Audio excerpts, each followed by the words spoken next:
There are many geological hazards that are waiting around the corner here in the Philippines. Hazards range from weak landslides to strong earthquakes that could devastate large portions of Metro Manila. This video is here to tell you the safety precautions that you need to take before, during, and after such an inevitable event occur. We'll be tackling 3 hazards, namely landslides, volcanic eruptions, and earthquakes, and we'll teach you how to survive each and every one of them. And to start off, landslides.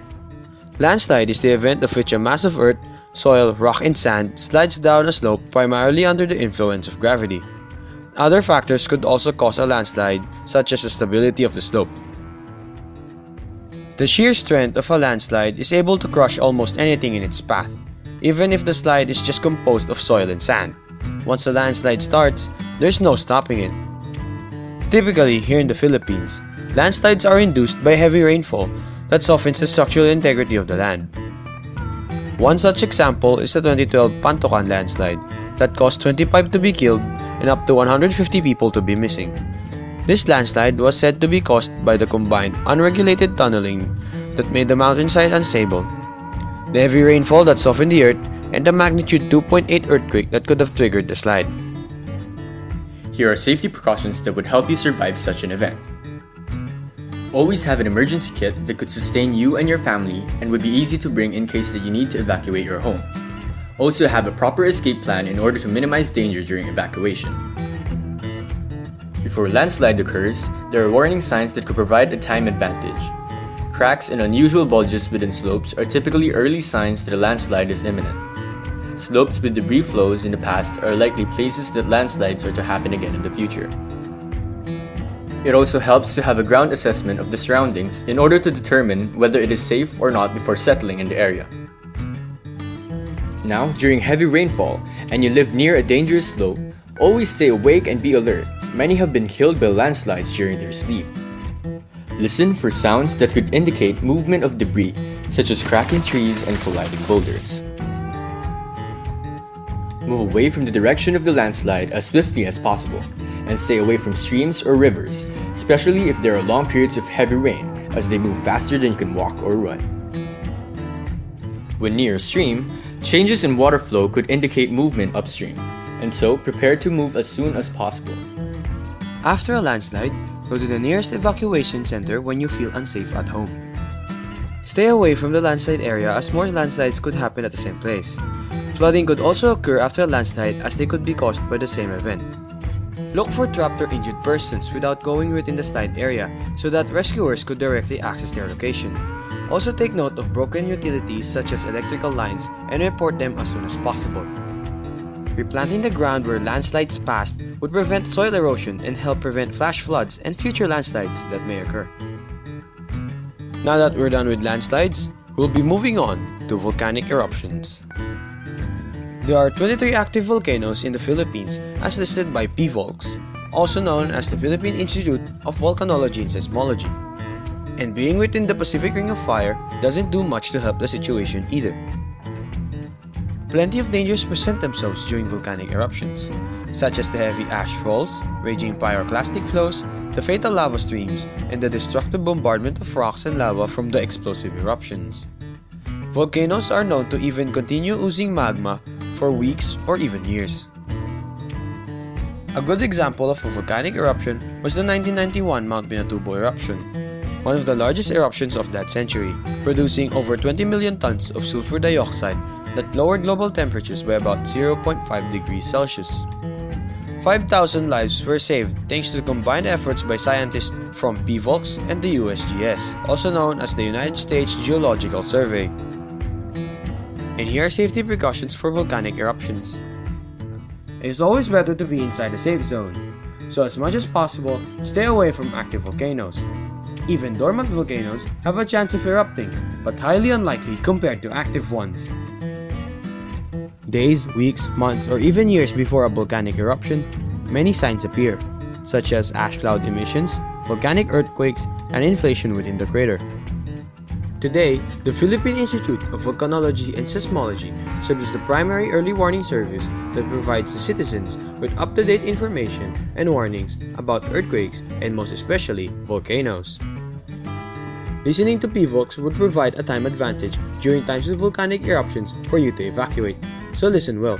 These updates will tell you when to evacuate and when it is safe to evacuate.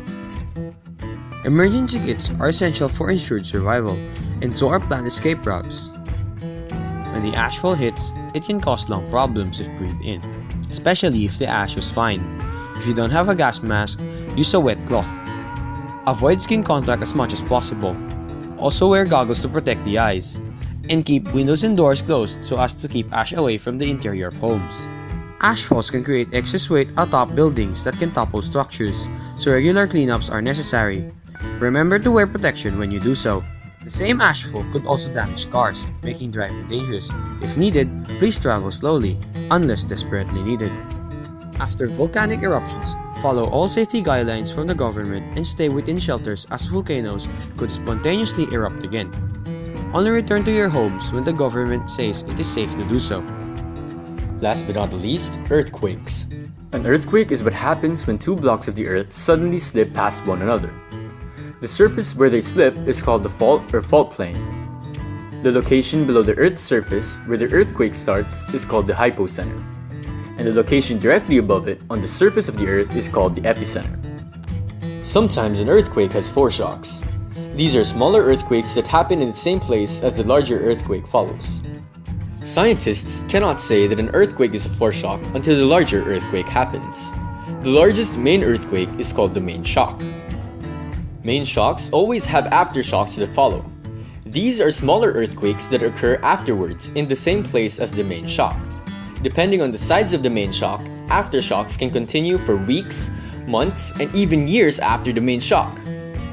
So here are some safety precautions. Before an earthquake, make sure you have a fire extinguisher, first aid kit, a battery-powered radio, a flashlight, and extra batteries at home. Learn some first aid and how to turn off the gas, water, and electricity. Make up a plan of where to meet your family after an earthquake. Don't leave heavy objects on shelves, since they can fall during the earthquake. Anchor heavy furniture, cupboards, and appliances to the walls or floor, and learn the earthquake plan at your school or workplace. During an earthquake, stay calm. If you're indoors, stay inside. If you're outside, stay outside. If you're indoors, stand against a wall near the center of the building. Stand in a doorway or crawl under heavy furniture, such as a desk or a table. Stay away from windows and outside doors. If you're outdoors, stay in the open, away from power lines or anything that might fall. Stay away from buildings since debris may fall on you. Don't use matches, candles, or any flame. Broken gas lines and fire don't mix. If you're in a car, stop the car and stay inside the car until the earthquake stops. Also don't use elevators since they'll probably get stuck anyway. After an earthquake, check yourself and others for injuries. Provide first aid for anyone who needs it. Check water, gas, and electric lines for damage. If any are damaged, shut off the valves. Check for the smell of gas. If you smell it, open all the windows and doors. Leave immediately and report it to the authorities. Turn on the radio and don't use the phone unless it's an emergency. Stay out of damaged buildings. Be careful around broken glass and debris. Wear boots or sturdy shoes to keep from cutting your feet. Be careful of chimneys as they may fall on you. Stay away from beaches. Tsunamis sometimes hit after the ground has stopped shaking. Stay away from damaged areas. If you're at school or work, follow the emergency plan on the instructions of the person in charge. And expect aftershocks. Now in summary, we have covered the definition of landslides, volcanic eruptions, and earthquakes. We have also covered the safety precautions before, during, and after each event occur. That's all, and remember, it's better to be safe than sorry.